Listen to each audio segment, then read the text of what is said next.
welcome back to Trucking California with Velox 18. We are on to the final leg of our journey.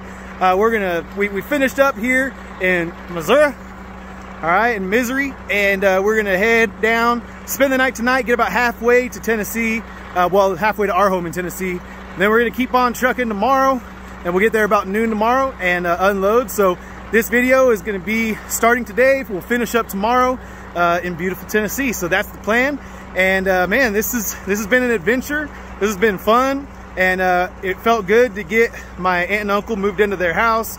I mean, it's not set up. We just unloaded all their stuff. It's just piled up in boxes in their house, but we got to take off. So they got a whole ton of work ahead of them. But thank you again to Ozark High School football team. You guys rock. You guys are amazing, man. If you didn't watch the previous video, part 2, you need to go back and watch it. But what's up? Well, now they're on YouTube. Hopefully their parents don't mind. Roll the music.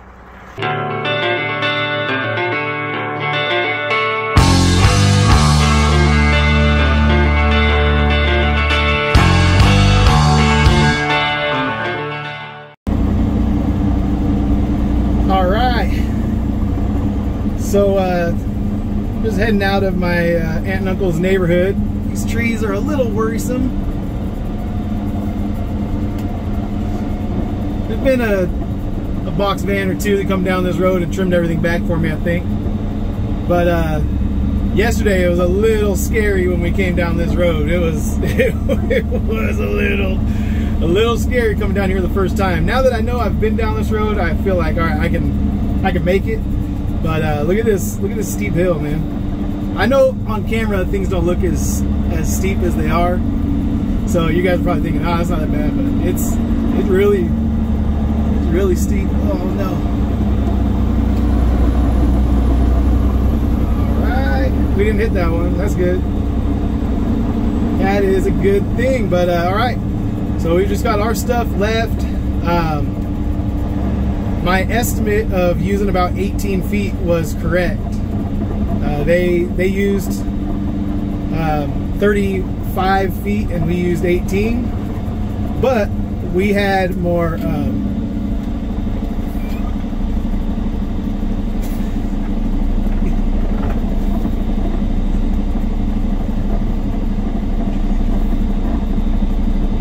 that helps fun. They had a bunch of bales of hay. Ooh, that one's gnarly. Anyway, so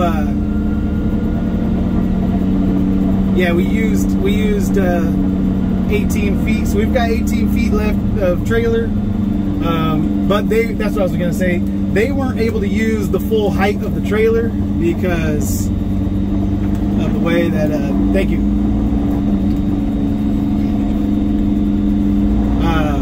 Because of the way that,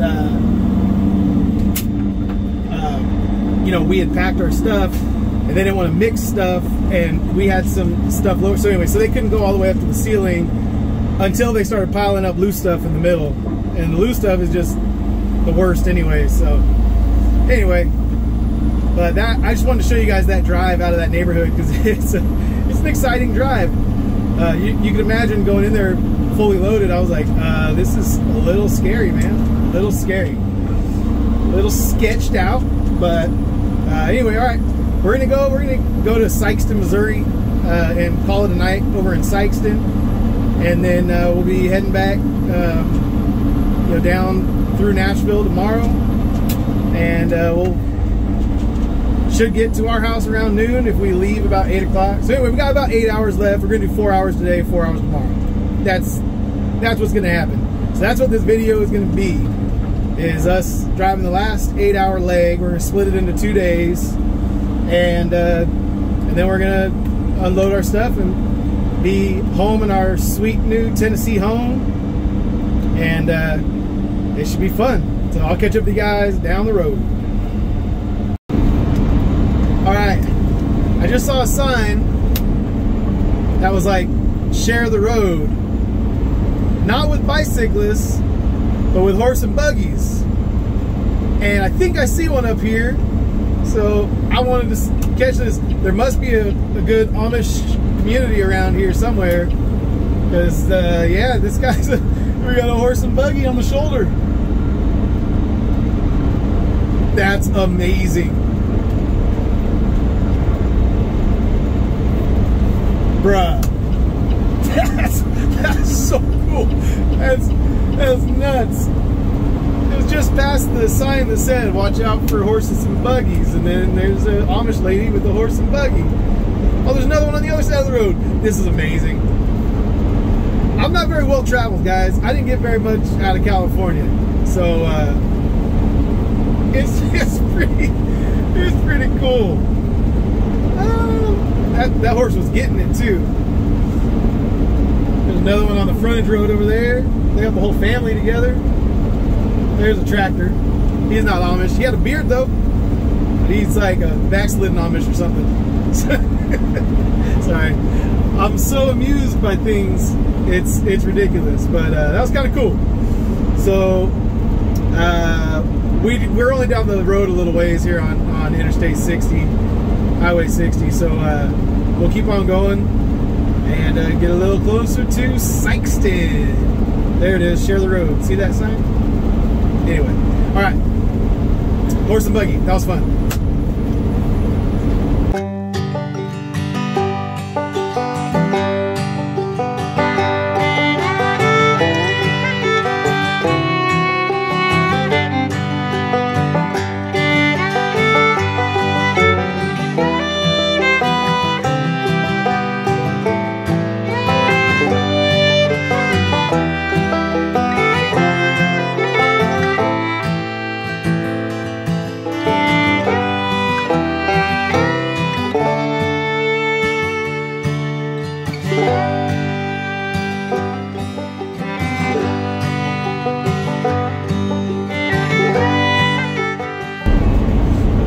We just rolled through Poplar Bluff, and we're continuing to Sikeston. We got about an hour left to go, maybe 45 minutes. We'll call it 45 minutes. And yeah, it's been beautiful country. I'm really digging Missouri. This whole stretch of Highway 60, like look at this river right here. That's I just love seeing green and water coming from California, where it's totally dry and brown and in a drought, perpetual drought every single year. It's amazing to come up here and see, you know, some life. That actually, so that brings me to kind of what I want to talk about. I was thinking when I stopped to go to use the restroom, I was thinking about some of the comments I've gotten and people saying, hey, you know, leave your politics in California when you come out to Tennessee. Well, dude, I don't agree with California on politics. That's one of the reasons why I'm moving out here, all right? I believe in freedom. I definitely don't want the state dictating and indoctrinating my children with their beliefs, the activists' beliefs. I don't think that's cool, and that's one of the main reasons why my wife and I are getting out, because we put our kids in private school and it's expensive, and you know, we may do the same thing in Tennessee. It's kind of our plan, but we'll see what happens. But at the same time, we're not down with a state that is trying to indoctrinate our kids with things that are. And they make people feel stupid if they don't believe it. It's like, well, you're just some country bumpkin if you don't believe what we believe, because we're educated and we're smarter than you. And that's fine. Maybe you are smarter than me. You probably are smarter than me. I'm not trying to say I'm smarter than anyone. I'm just saying that when it comes to some of these things, like you've been indoctrinated with your beliefs as much as I've been indoctrinated with mine. And you think that you're like some free thinker, and I'm telling you, you're not. At least the activists left. That's what I'm talking to right now. Like, you guys think you're like some free thinkers, but you've just been indoctrinated with a different set of ideologies than what I've been indoctrinated with. And I'm willing to admit that I've been indoctrinated, because I've indoctrinated myself. I've focused my reading on theological readings, on ideas revolving around the Word of God, the Bible, and so my lens that I see everything through is through a lens that looks through like biblical theology first, and that's how I see the world. And I'm okay with saying that I've like created that filter for myself by like honing in what I've put into my life and into my brain. You just have to realize that you have done the same exact thing, all you activist leftists, all the people in California that, you know, have made things strange for all of us who don't agree with you.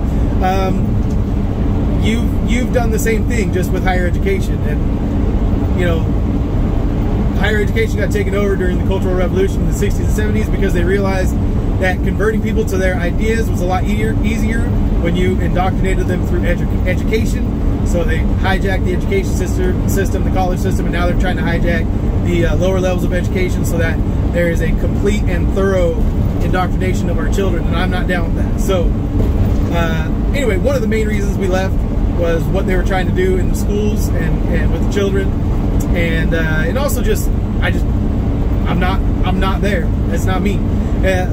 But then the second thing is that I wanted to be able to buy some property in California. Housing prices are crazy. So I had another comment that said, like, you're the reason why me and my husband can't afford to buy a house, because you're coming in after selling a house in California for millions of dollars, and then you come over here and buy our property, and you're raising our housing market up.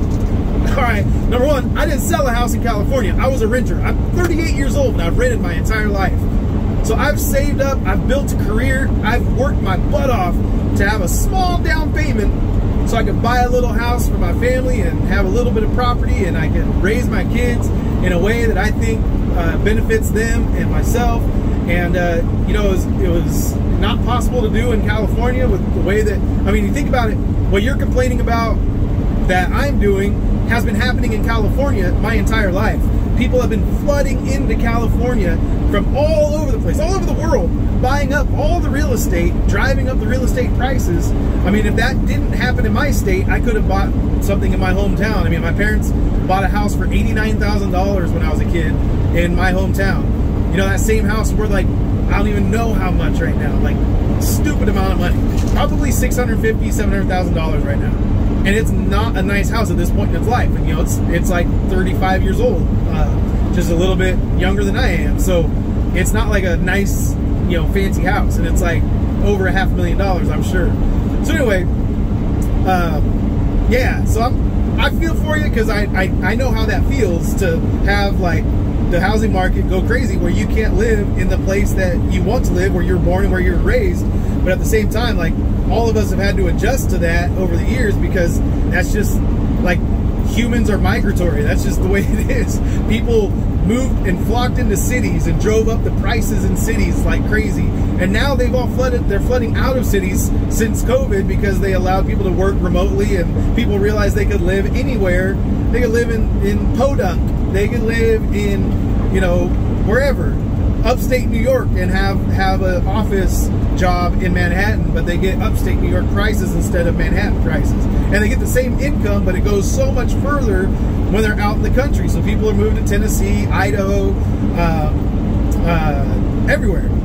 Talk to anyone in any state. I mean, my aunt and uncle just had a battle to get that house that they moved into, and they actually, the seller called them and said, hey, if you guys have any issues with the time frame that we had, we have a backup offer that's $40,000 more than what you offered, and it's more cash, or, you know, whatever. It's like a guaranteed offer. So they were like, oh crap, like, everything better line up with this, otherwise this guy's gonna totally just sell this house out from under us. So it all worked out. They closed on the house in California and closed on the house out there in Missouri. Everything's good. But I'm just saying that no, it's not just Tennessee. It's everywhere, where the housing market just went crazy for a while. And if you listen to people, you know, certain people on the internet, there's a lot of people predicting a downturn in the housing market. So just hold your horses. You should be able to get a house, and you'll be in a way better spot than I am with it, because you'll probably have equity in it within a couple years, and I'll probably have negative equity for the next 20 years. But I'm okay with that, because everyone needs somewhere to live, and I wanted to buy that piece of property, and so I think I'll be able to afford it as long as trucking doesn't completely collapse. And so that's kind of my story, and I'm sticking to it. All right, that's how we're gonna roll with it. Like I said, I feel for the people in Tennessee who have good jobs, who have good credit, and that where the housing market just inflated so much that they can't afford to now buy the house that they wanted to buy. But that's what's happening everywhere. It's literally across the entire country. There's not like a cool housing market where everything has been like keep staying low. Like it's that doesn't exist. So like during COVID, anyway, I've said a lot already. I don't need to belabor the point. I just want you guys to know I'm not some crazy leftist activist. I didn't sell a house for millions to move to Tennessee. I just saved up a little bit of money and you know, got a loan like everyone else does on their first house. So my first house, and I'm happy to be in Tennessee. We're gonna change our license plates as quickly as we can from these California plates, and hopefully, you know, our neighbors will get to know us and give us a chance to see that we love people, and we want to be a blessing to our community, and we want to be you know, help our community. We hope that our community is better for having us there, because our children are in their schools, because my wife and I are a part of, you know, the softball teams and stuff. You know, like I think that we have you know, we have blessings to offer, and simultaneously we'll receive the blessing of, you know, living in Tennessee and being neighbors with all of y'all. All right, all of you guys. So anyway, that's my story on that. That was a long rant. I'm sorry for that. We're gonna get to Sikeston and shut it down right now, and then we'll get over to Tennessee tomorrow. All right, good morning, everybody. After getting here yesterday to this Holiday Inn in Sikeston, Missouri, we spent the night, and now we're getting ready to head out. And hey, man, we're gonna be at our Tennessee home today. I kept telling Gus, hey, we're gonna be at our Tennessee home today. Tennessee home. And I showed him pictures of the grass, because that's what he liked most about my aunt and uncle's house, was all the grass. And so he saw all our grass, and he was like, okay, let's go. He didn't want to leave the room this morning, but then I told him, hey, we're gonna go to see our Tennessee home today. So Miles is honking at me because they're waiting for me. All right, well, let's hit the road. All right, we are cruising out of Sikeston, Missouri, right here on Highway 60. And 60 and 57 kind of combine up here, so we'll be on Highway 57 shortly. And then we'll split off and we'll cut over to Paducah, Kentucky, which my father-in-law tells me has great fishing. But I think it's because, I remember him telling me it's like, you know, so many major rivers within like a 20-mile radius or something like that, which makes sense because we're actually going to cross over some super narrow bridges, he said, over the Mississippi, and then over another river. I think it's Tennessee River. So yeah, we're gonna be like doing some narrow bridges and then narrow bridge, and it should be fun. Should be fun. But yeah, it should be an exciting day of trucking, and we get to go home today, so I'm excited. Ready to go see that Tennessee home. All that grass that needs to be cut. We had a guy, a friend of the family, that was going to go out there and do it, and he said, man, it's just, I need 2 days between rains, and we haven't had 2 days between rains, so he's like, I can't go out there. It's just gonna bog down the mower, get everything stuck there. So just gotta wait for there to be a day with 2 days between rain. But out here in the south this time of year, get that summer moisture going, thunderstorms, so on and so forth, etc., etc. So looking in my mirror looking for Jessica, because I lost her at one of the stoplights back there. But looks like they're catching up now. I think that's her. Yep, that's her, Miles. Alright, cool. Alright, now I can actually go the speed limit. Alright, let's go trucking.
Tennessee.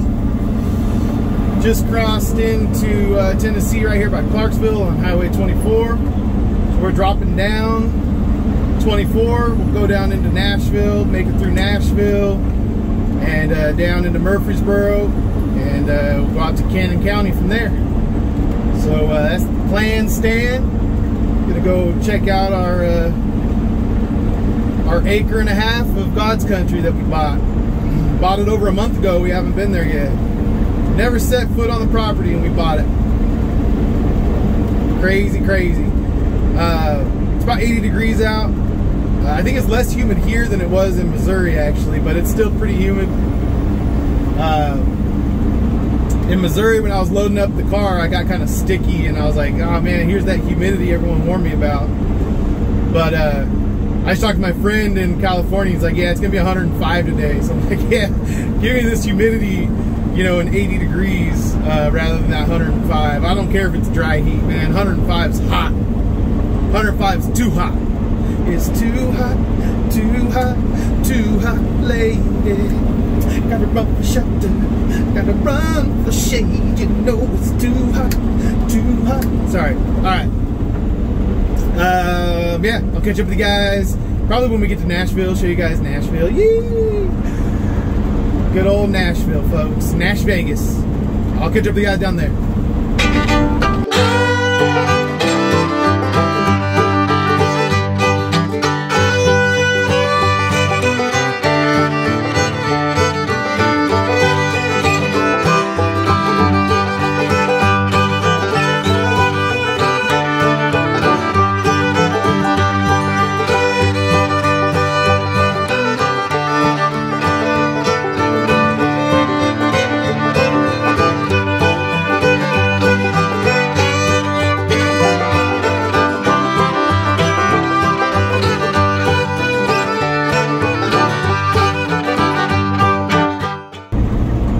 Alright guys, we're 2 miles from our house, and this is what it looks like out here.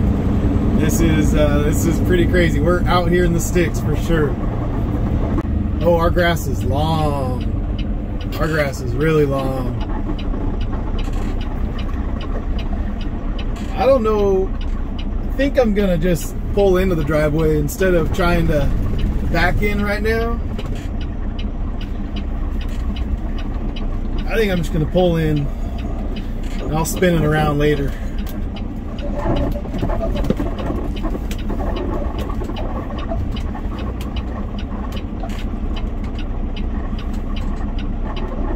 There it is. All right, once again, I failed to set up a camera. It's just kind of one of those things. You just feel like, man, I need to get this done. So we still got some stuff out here to get, but this is our little acre and a half of heaven over here. And obviously it's overgrown because we closed on this house over a month ago. So the previous owners have been gone for over a month, and well, we haven't been here. So we tried to hire someone to cut it, but he got caught up, and it's been raining off and on with those summer showers. So he hasn't had a chance to come out here, but this is it, man. This is what we came out here for. I know it doesn't look like much now, but we'll get it going. We'll get it going, and I mean, my truck fits in my driveway. I mean, that's that's pretty cool, right? All right. Yeah. I'll check in with you guys once we get some things set up. All right, and this is what we moved out here for. The peace, quiet, the space, and the lightning bugs. Where are they at? Oh, there they go. All right, there's a couple there.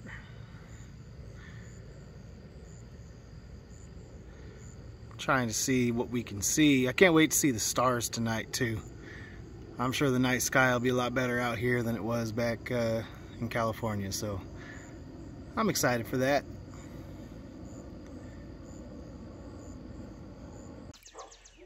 All right, you guys, late night last night and now early morning this morning, and just out here watching the first Tennessee sunrise, the first of many.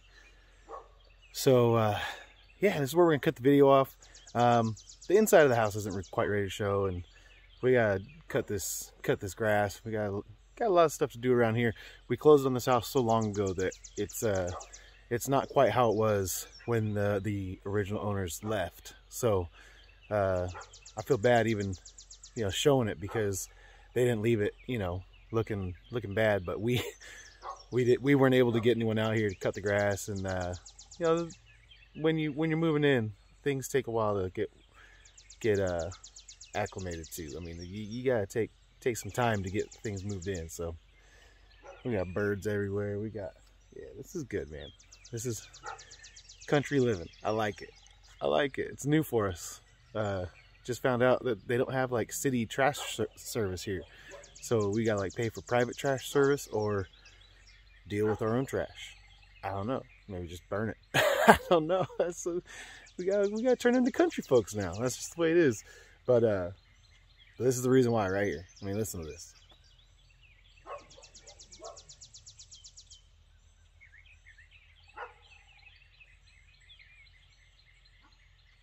Yeah, I'm into it. All right, love you guys. Peace out, and hopefully next week we'll be trucking, and we'll be back to you know, what the channel is all about, which is trucking to provide for this family, and now we got to pay for this house. All right, love you guys. Peace.